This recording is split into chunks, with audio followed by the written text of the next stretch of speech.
Cole Palmer, where would they be without him right now? Wow. 16th, 15th, 16th. I mean, that's how much they've relied on him.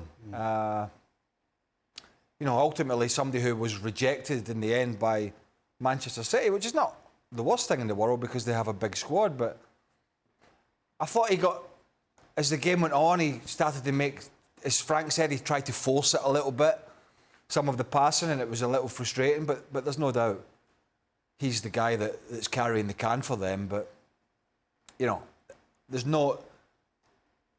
I would not trust either of these sides. Either of them. If you said to me, Chelsea... Against anybody. I mean, Chelsea were up twice against Burnley at the weekend. Got pegged back. At home again. And in some sense got away with this one tonight. Now, I have no idea what the end game is for Pochettino, and that really is going to be the big stories here, is the managers, because players will survive for the most part. But, you know, we've seen and heard some crazy rhetoric from Erik Ten Hag over the course of 7 or 8 months this year for sure. Last year was pretty sensible from him. This year has gone full circle. And he's got Liverpool at the weekend, and he always seems to me one of those managers, again, he's back in that category of just when you think he's dead, he survives with some sort of a performance, which was the Liverpool FA Cup game. Yep. It's Liverpool again at the weekend. But you got to think Liverpool have learned some great lessons of their wastefulness from that game, which it was, and gave United an opportunity to get back in, which they took. But, you know, he's dangling, Ten Hag. There is no doubt about it. He is dangling. And, you know, it's not just Chelsea who are not a good side creating chances. We talk about this every day. I would say if they played Sheffield United at the bottom of the league, Burnley or Luton Town, which they did recently, and Luton created a load of chances, barrel of chances against them, I would be confident any of those sides would say, do you know what, let's go toe-to-toe with this Man United side. And I kind of think that's where they are. Ten Hag said his team deserved to win tonight. Why? Could you make an argument? I really would love to know why. Because, well, they were in a position to win. Because they're in a position to win. Exactly. Right. But that's not... But being in a position and deserving to win. Because that's a completely different matter than... You know, they got back in the game through nothing that they did. Which is hard on Garnacho, but it's the truth. They were getting run around for 34 minutes, and then Garnacho was alive to a situation that may happen, and he pounced on it.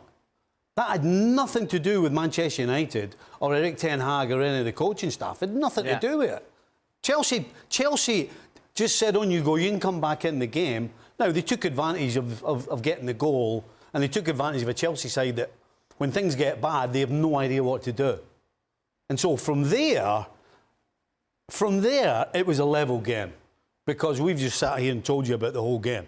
From that point on, it was back and forth, back and forth. So you can't really honestly turn round and say we deserve to win the game, because the truth is, other than a 2-minute spell after you scored, at no stage were Manchester United in charge of this game. If anybody had any claim to be in charge, it would be Chelsea for the first half an hour. But Manchester United had no control on this game at all. None. So, other than you got yourself ahead with 2 minutes to go, you threw it away, or you dropped 2 points. But don't come out and say you deserve to win this game. That's just not true. Do you know, Chelsea Man United, the last 20 years or so, 20 years or so, been one of the big showcase games of English football in the last 20 years.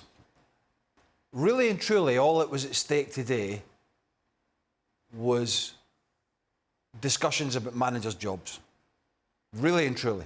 Because where are Chelsea going to end up? They're not going to get relegated. They're not going to get into Europe. They're at best mid-table.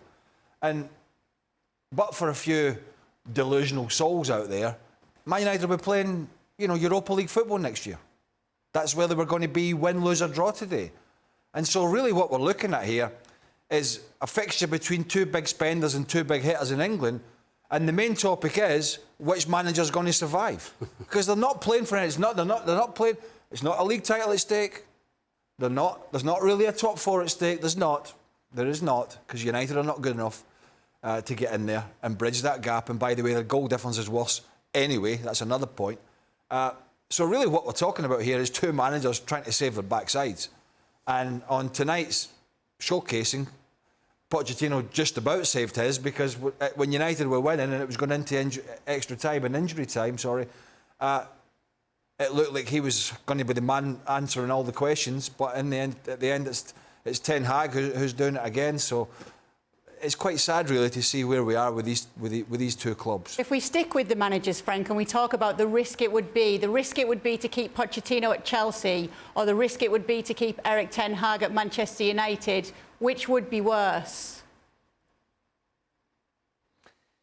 For me, it would be to keep Ten Hag. I mean, again, as I explained before, he has the players that he needs to compete in the right way. If he has the players spot on, tactically prepared and everything. Pochettino has a real task because of the inexperience of the player and a fair inconsistency. It's why I would say that Pochettino can be guilty at some point, but not most of the point. I don't want to blame Pochettino for what it is. When he signed, I say, well, yeah, okay, he signed, but what he can do? There is nothing much you can do. You have to wait for the players to get more experience and to not do silly mistakes like we saw Caicedo. I mean, the first 30 minutes of the game, as Stevie explained, nothing much to say. It's until Caicedo decided to do that stupid horizontal pass to Garnacho that Chelsea came into danger. But from Ten Hag, I don't feel the involvement of that team. I think we reached the end of it, because we can feel the atmosphere there, that some players, the experienced players, don't fight for the club anymore, or maybe only against the coach. So Ten Hag, I think it might be the time to change, because to refresh, I think, the dressing room.